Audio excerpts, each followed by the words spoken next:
بہرحال تیسرا سفر نارتھ کی طرف فرمایا، یہاں تک کہ آپ سدین یعنی 2 پہاڑوں کے درمیان میں پہنچے، تو وہاں بھی آبادی عجیب و غریب زبان کہتی تھی، ان لوگوں کے ساتھ اشاروں سے بمشکل بات چیت کی جا سکتی تھی۔ ان لوگوں نے حضرت ذوالقرنین سے یاجوج ماجوج کے مظالم کی شکایت کی اور آپ سے مدد مانگی کہ آپ ہمیں ان ظالموں سے بچائیں۔ ڈیئر ویورز، یاجوج ماجوج یہ کون تھے؟ یہ یافس بن نوح علیہ السلام کی اولاد میں سے ایک فسادی گروہ ہے، اور ان لوگوں کی تعداد بہت زیادہ ہے، جس کا اندازہ ان احادیث مبارکہ سے آپ لگا سکتے ہیں کہ حضرت عبداللہ ابن عمر رضی اللہ تعالیٰ عنہ نے فرمایا کہ جن و انس کے کل 10 حصے ہیں، 10 پارٹس ہیں، اور ان میں سے 9 حصے یاجوج ماجوج ہیں، باقی 1 حصہ انسان ہیں۔ اب ذرا غور کریں کہ اگر اس وقت دنیا میں 7 بلین انسان ہیں، 7 ارب لوگ ہیں، تو اس کیلکولیشن کے حساب سے اپروکسیمیٹلی 70 بلین جو ہے وہ یاجوج ماجوج ہو سکتے ہیں۔ ان کی بھی تعداد بڑھ رہی ہے، اور جس وقت یہ یاجوج ماجوج آئیں گے اس وقت نہ جانے اس دنیا میں کتنے لوگ ہوں گے، تو ملٹی پلائی بائی 10 جو ہے وہ یاجوج ماجوج کی گویا تعداد ہوگی۔ یاجوج ماجوج یہ اولاد آدم علیہ السلام سے ہیں، اور ان میں میل بھی ہوتے ہیں، فیمیل بھی ہوتے ہیں، مرد اور عورتیں بھی ہوتی ہیں، اور ان کے 3 گروہ ہیں، ایک طاویل، دوسرا تاریس، اور تیسرا منسک۔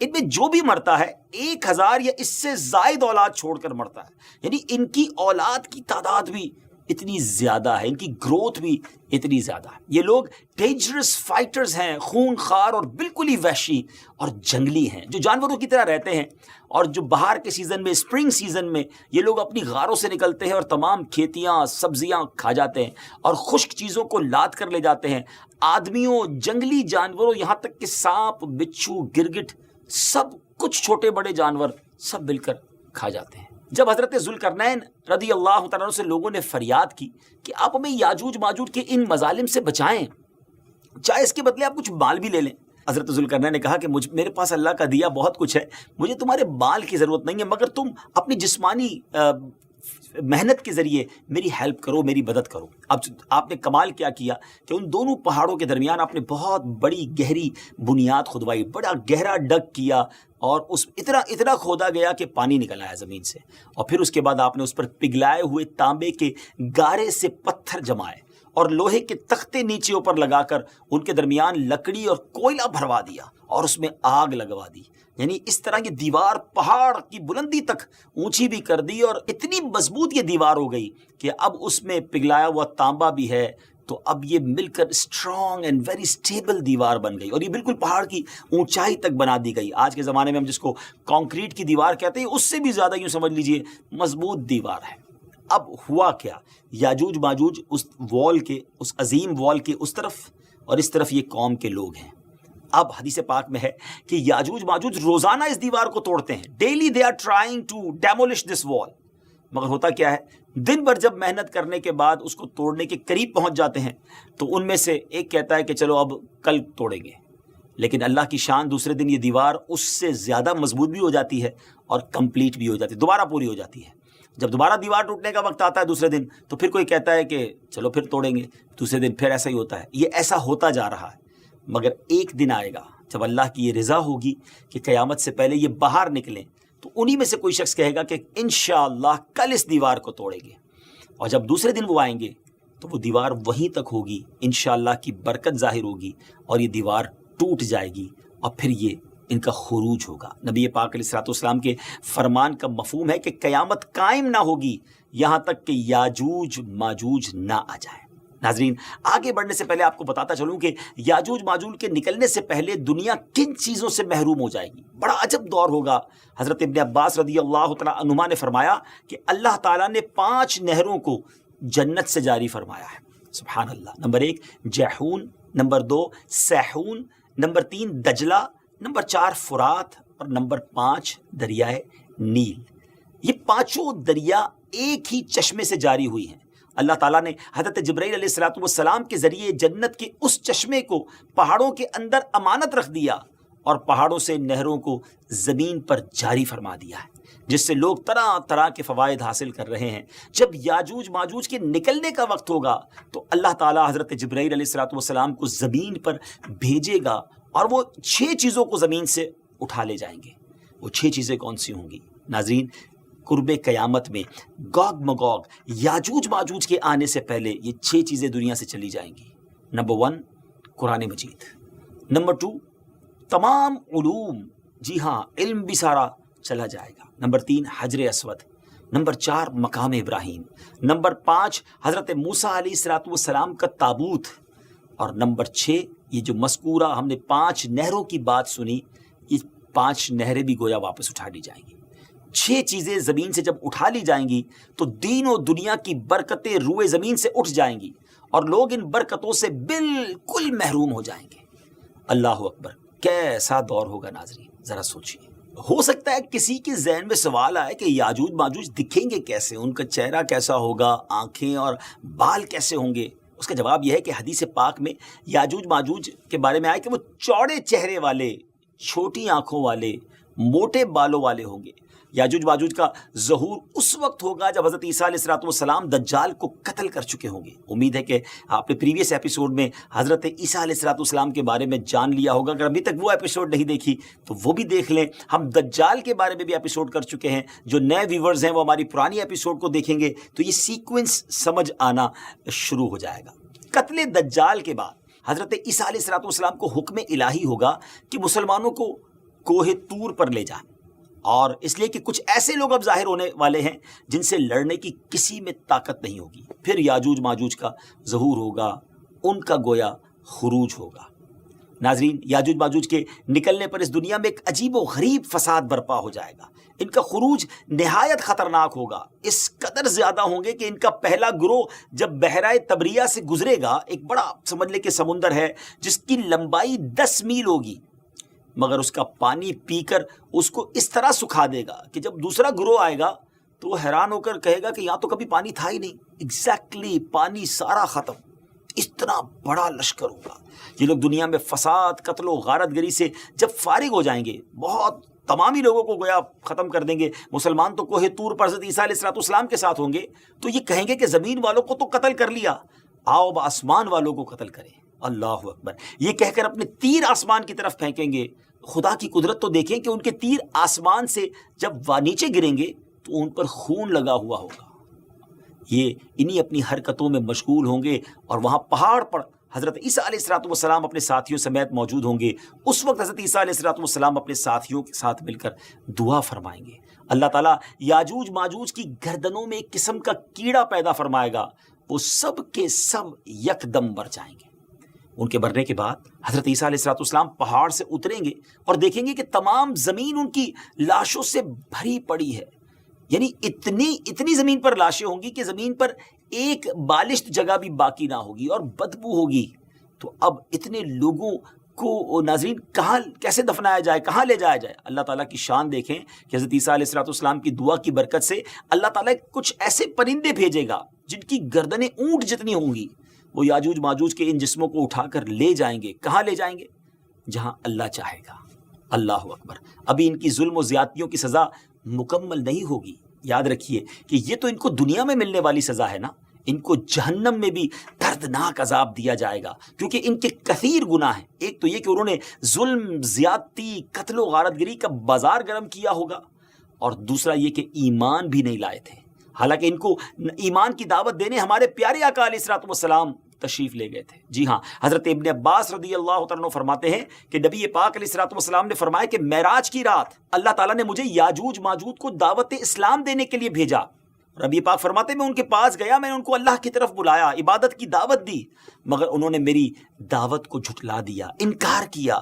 اور آقا فرماتے ہیں کہ یہ اللہ تعالیٰ کے نافرمان بندوں اور اولاد ابلیس کے ساتھ دوزخ میں جائیں گے. ان کے مرنے کے بعد ناظرین زمین امن و سکون اور برکتوں سے بھر جائے گی. اللہ کی نعمتیں اس قدر زیادہ ہوں گی کہ روایتوں میں آتا ہے کہ ان کے مرنے کے بعد زمین پر بارش اتنی زیادہ ہوگی کہ زمین برابر ہو جائے گی، اور زمین کو حکم ہوگا کہ اپنے پھلوں کو اگا اور اپنی برکتیں اگل دے، اور آسمان کو حکم ہوگا کہ اپنی برکتیں انڈیل دے. تو برکت کا یہ عالم ہوگا کہ ایک انار کو ایک گروہ کھا سکے گا، اور دودھ میں یہ برکت ہوگی کہ ایک اونٹنی کا دودھ جماعت کو کافی ہوگا، اور ایک گائے کا دودھ پورے قبیلے کو کافی ہوگا، اور ایک بکری کا دودھ پورے خاندان کو کافی ہوگا. گویا ہر چیز میں برکتیں آ جائیں گی. ڈیئر ویورز، یاجوج ماجوج کے مکمل واقعے سے ایک بات سوچنے کو ملتی ہے کہ زمین میں قتل و غارت گری کرنے اور پھر بہرحال تیسرا سفر نارتھ کی طرف فرمایا، یہاں تک کہ آپ سدین یعنی دو پہاڑوں کے درمیان میں پہنچے تو وہاں بھی آبادی عجیب و غریب زبان کہتی تھی۔ ان لوگوں کے ساتھ اشاروں سے بمشکل بات چیت کی جا سکتی تھی۔ ان لوگوں نے حضرت ذوالقرنین سے یاجوج ماجوج کے مظالم کی شکایت کی اور آپ سے مدد مانگی کہ آپ ہمیں ان ظالموں سے بچائیں۔ ڈیئر ویورز، یاجوج ماجوج یہ کون تھے؟ یہ یافس بن نوح علیہ السلام کی اولاد میں سے ایک فسادی گروہ ہے اور ان لوگوں کی تعداد بہت زیادہ ہے، جس کا اندازہ ان احادیث مبارکہ سے آپ لگا سکتے ہیں کہ حضرت عیسیٰ ورسز دجال۔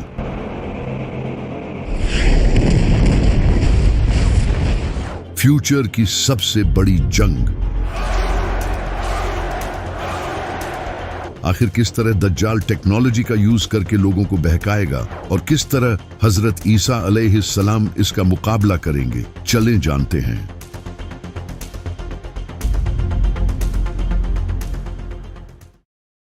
جب امام مہدی دنیا کی سپر پاور سے لڑنے میں بزی ہوں گے تو چلو ہماری تقدیر کو پاتے ہیں۔ تو وہیں دوسری طرف خراسان میں سیریا اور عراق کے بیچ کسی علاقے سے دجال نکلے گا۔ دجال پہلے سے ہی اس دنیا میں موجود ہے۔ ایک دن نبی صلی اللہ علیہ وآلہ وسلم نے نماز کے بعد صحابہ سے فرمایا کہ میرے پاس ایک ایسا شخص آیا جو پہلے عیسائی تھا لیکن بعد میں اس نے اسلام قبول کر لیا۔ اس انسان کا نام تھا تمیم داری۔ وہ اپنے 30 ساتھیوں کے ساتھ سمندر میں سفر کر رہا تھا۔ تبھی سمندر میں ایک خطرناک طوفان آیا جس سے ان کا جہاز ایک مسٹیریس آئلینڈ پر پہنچ گیا۔ جب وہ لوگ وہاں پہنچے تو انہوں نے وہاں ایک بالوں سے بھرے ہوئے جانور کو دیکھا جس کے آگے اور پیچھے کے حصے کا ہی پتہ نہیں چل رہا تھا۔ تو انہوں نے اس سے پوچھا کہ تم کیا ہو؟ تو اس نے کہا میں الجساسہ ہوں۔ اس نے ان لوگوں کو ایک جگہ جانے کا کہا اور بتایا کہ وہاں ایک انسان تمہارا انتظار کر رہا ہے۔ تو تمیم اور اس کے ساتھی وہاں پہنچے اور انہوں نے ایک بڑے انسان کو دیکھا جو کہ زنجیروں میں جکڑا ہوا تھا۔ اس کے ہاتھ پاؤں سب زنجیروں سے بندھے ہوئے تھے۔ اس نے تمیم اور اس کے ساتھیوں سے کہا مجھے بیسان کے درختوں کے بارے میں بتاؤ۔ تو انہوں نے کہا وہ پھلوں سے بھرے ہوئے ہیں۔ تو اس نے کہا وہ بہت جلد پھل دینا چھوڑ دیں گے۔ پھر اس نے کہا مجھے گلیلی کے سمندر کے بارے میں بتاؤ۔ تو انہوں نے کہا کہ اس میں بہت سارا پانی ہے۔ اس پر اس نے کہا بہت جلد وہ خشک ہو جائے گا۔ پھر اس نے کہا مجھے زغر کے چشمے کے بارے میں بتاؤ۔ تو انہوں نے کہا کہ وہ تو پانی سے بھرا ہوا ہے۔ تو اس نے کہا وہ بھی بہت جلد خشک ہو جائے گا۔ پھر اس نے کہا مجھے اس نبی کے بارے میں بتاؤ، اس نے کیا کیا ہے؟ تو ان لوگوں نے اسے بتایا کہ وہ مکہ سے ظاہر ہو کر مدینہ چلا گیا ہے۔ تو اس نے پوچھا کیا عربیوں نے اس سے جنگ کی تھی؟ تو انہوں نے کہا ہاں، لیکن اگر وہ اسے فالو کرتے تو یہ ان کے لیے بہتر ہوتا۔ اس کے بعد اس انسان نے انہیں اپنا نام بتایا اور کہا میں ہوں مسیح اور بہت جلد میں نکلوں گا اور 40 دنوں میں پوری زمین کا سفر کروں گا، سوائے مکہ اور مدینہ کے، وہاں جانے کی مجھے اجازت نہیں دی جائے گی۔ اس کے بعد نبی صلی اللہ علیہ وآلہ وسلم نے صحابہ کو بتایا کہ وہ دجال تھا، یعنی کہ دجال پہلے سے اس دنیا میں موجود ہے لیکن بس اس کا ظہور ہونا باقی ہے۔ لیکن سب سے انٹرسٹنگ بات یہ ہے کہ جب دجال نے ان لوگوں سے پوچھا تھا کہ بیسان کے درخت کیسے ہیں تو انہوں نے کہا کہ وہ پھلوں سے بھرے ہوئے ہیں۔ تو دجال نے کہا کہ وہ بہت جلد پھل دینا چھوڑ دیں گے۔ بیسان آج فلسطین کے نارتھ میں ایک ہسٹوریکل شہر ہے جسے آج بیت شیان کہا جاتا ہے۔ کمال کی بات یہ ہے کہ آج وہاں آبادی بڑھنے اور پانی کی کمی کی وجہ سے ایگریکلچرل ایکٹیویٹی کم ہوتی جا رہی ہے، خاص طور پر کھجور کے درخت جو کہ تقریباً ختم ہی ہو چکے ہیں۔ اسی طرح دجال نے کہا تھا کہ گلیلی کا سمندر بھی خشک ہو جائے گا۔ یہ سمندر آج اسرائیل اور فلسطین کے لیے فریش واٹر کا ایک بہت بڑا ذریعہ ہے جسے لیک ٹائبیریس بھی کہا جاتا ہے، لیکن پچھلے 50 سالوں سے اس کا واٹر لیول ڈینجرس لیول تک نیچے جا رہا ہے۔ اسرائیل کی حکومت نے کئی بار وارننگ دی ہے کہ کلائمیٹ چینج